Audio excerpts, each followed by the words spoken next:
İçeride kimse servisçiyim isterdi. Gel karşıdan gidelim. Bu kimdir? Gelin.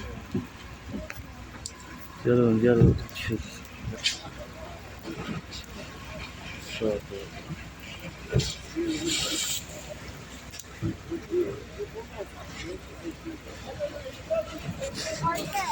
Ben bir yarı olsam acaba?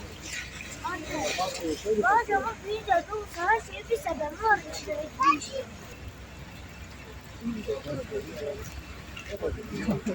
Nasıl?